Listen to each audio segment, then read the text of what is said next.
Welcome to our series Rapid Review, where we go over games, giving you gameplay, share what it's about, and give you our thoughts in under 10 minutes. I'm led with Gamerscape, and in this video, we're going to be reviewing Escape from Tarkov. Alright, bros and lady bros. Escape from Tarkov is the unrivaled king of extraction shooters. You load into a raid, loot some goodies, shoot some folks, and then try to extract before the timer runs out. I'm going to do my best to give it to you in under 10 minutes, but there's a lot to say here. I mean, to start, it's a pile of hot garbage. It's the worst game you've ever played, yet it's an absolute masterpiece. It feels like that toxic relationship with that crazy hot chick you had in high school, or maybe college. Was it the worst time of your life? Absolutely. But was it the best time of your life? Absolutely. To start out, I'm going to give you a quick rundown of the concepts and functions. So we'll start here with the character screen. Essentially over here, you got your gear. This is your character. You're able to put everything onto it, you know, with your helmet, your headgear, weapon, tactical rig, backpack, you name it. And you get this thing called a pouch, but we refer to this puppy as your butt or butthole. You can see mine's a little bit bigger than yours might be if you get the standard edition. And that's simply because I've just been used to shoving a lot of medicine up my butt, as well as some money and bullets. And so naturally over time, it's expanded. On this side, you got the stash. This is where all of the stuff you bring out of a raid will go and stay safe. Down here, we have your weight limit. The heavier you get, the slower you go. Your health, 440. Your water and your energy. If these deplete, you'll start losing health. You got your health screen. The cool rundown on this is each limb and area of the body has its own health pool, leaving the head and the thorax to be the most important to keep up. But it's a really intricate system, and I think it's really rad. Next, you got your skills. This is kind of the RPG element, though it doesn't affect too much until you hit way late game, like level 40 or 50, and you can run really far and jump really far. You got your map. It don't exist. The sweet boys over at Battle State Games in Russia like to see you suffer and writhe in pain. So don't expect a map. You're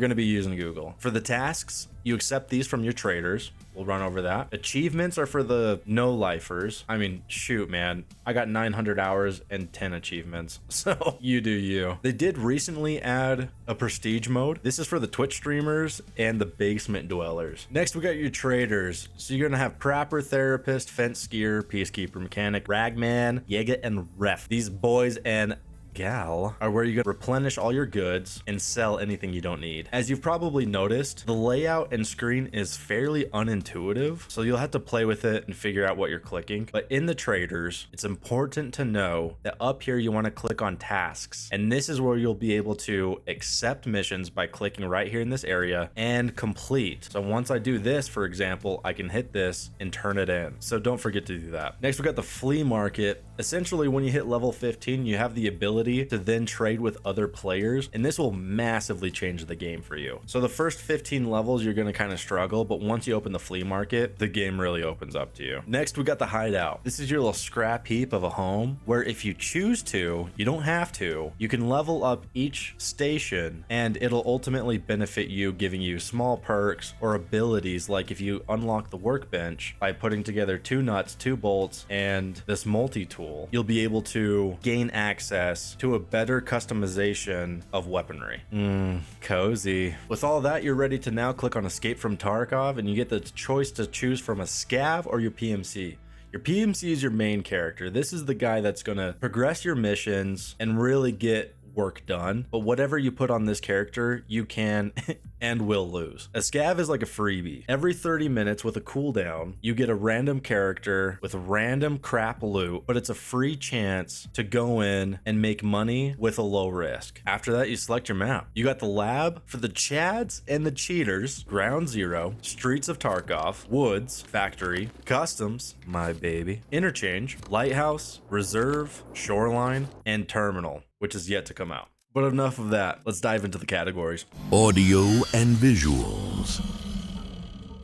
The ambient sounds are actually really nice, but the explosions in World War III usually takes over. Audio is critical in this game for survival. They're constantly working to improve audio cues, like being able to locate where someone is by their footsteps, but it definitely still needs work. It is getting better. The graphics are definitely outdated with this game being built like, gosh, 9, I think even 10 years ago, but they work just fine. Most of the focus is put into the gun models, and rightfully so. The atmosphere is incredibly immersive, though lots of the maps you can find yourself thinking it's quite dark. So if anything, I think the lighting still needs quite a bit of work.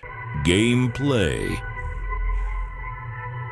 This has to be one of the most realistic, and I say realistic with quotes, games I've ever played. It's got no HUD, or I should say very limited HUD. It's obviously still a game, and you can feel that, which is good. But the complex mechanics, like having to pack a magazine in the middle of a fight, having to heal each individual injury type, then remembering your food, then your water. I mean, all of this adds to just a sense of realism. And I would say, because of this, it's the most immersive game I've ever played. And maybe when people say it's so realistic, the better way to say it is that it is so immersive. I mean, you got lean peaks, you got prone, you got crouch, adjustable crouch height, adjustable walk speed, which affects foot noise. I mean, the list goes on, dudes. You got armors with different penetration values and hitboxes, dozens of bullets with different damage and penetration values, and be sure to bring the right caliber in with the right magazine for your gun. It will not hold your hand. And I think the cool thing is, even with all of this, you can be completely outgeared, and with a well-placed pistol round to the dome ski, you can one-tap anyone. Unless if they have an Alton, then you're screwed. Other games really struggle with gear disparity and have even had to close shop because of it, like the Cycle Frontier. I don't feel like Tarkov is like that. I think your skill outranks gear, which is crucial to having a good game. Something to also mention is that the bullets actually come out of the barrel of your gun instead of wherever the reticle is. So it's not like Call of Duty, and I love that. It's honestly so good. All of this provides a true one-of-a-kind experience. Story. Here's the story right here. You're basically a forgotten soldier caught between a bunch of contract wars. If you want to read it, I recommend pausing right here. But due to time, we're moving on to the next one. Difficulty. Oh man, it is not for everyone. It is extremely hardcore. It is hands down the Dark Souls of shooters. You're going to be put up against an incredible challenge that will test your patience, but by golly, when you come out on top, it is the most rewarding feeling, and that adrenaline dump is what makes it so addicting. Game length and replay value. Oh, bros. Lady bros, dang near indefinitely. I personally have about 900 hours myself over the last 3 years, but I know of players well into their 10,000, 15,000 hours. Yeah, a lot of them are streamers, but you do get some basement dwellers that do the same. It's just that addicting. And you must think, how the heck could you sink so many hours into a game? Well, every 6 months or so, your account gets reset in a global-wide event called a wipe, and not the kind for your bunghole. It sounds like a crap idea, but honestly, it brings everyone back to square one on even playing grounds, and it's hype. The community goes nuts for wipes, which is also really helpful because as a new player, you will eventually be on the same playing ground with square one gear as everyone else. Value for price and where to buy. Honestly, I've paid over 150, if I'm to be real with myself, probably over 200 between myself and buying the game for friends, and I have absolutely zero regrets. They do have this absolutely asinine version for 250, and stay the mother flippin' fudge away from that crap. It ain't worth your money. This is what I would do. Listen up. If you decide to get it, go for the standard edition for 50 USD. And then after you decide you like it, you could either get the $20 expansion for PvE if that calls for you, or if you feel like you need more stash space, which is probably the most important thing for most players, you can buy that individually if you really wanted to for like 15 bucks. So do that. Do not waste your time or your money on anything more than that standard edition. Would I recommend? This one's tough. Yes, I absolutely recommend it, but big but it is not for anyone and everyone. You have to be someone that can stare adversity in the face and get beat down multiple times relentlessly and get back up and keep going. Otherwise, you won't have a good time. With that being said, look into the inner depths of your soul. And if you are that type of person, then this might be one of the best games you've ever played in your life. But if you're not, no shame in that. Roblox is always fun too. I'm just playing. Hey, thank you so much for taking your time to watch our video. Please like, subscribe, or give a comment. It would genuinely mean the world to me. Have a wonderful day. Nice.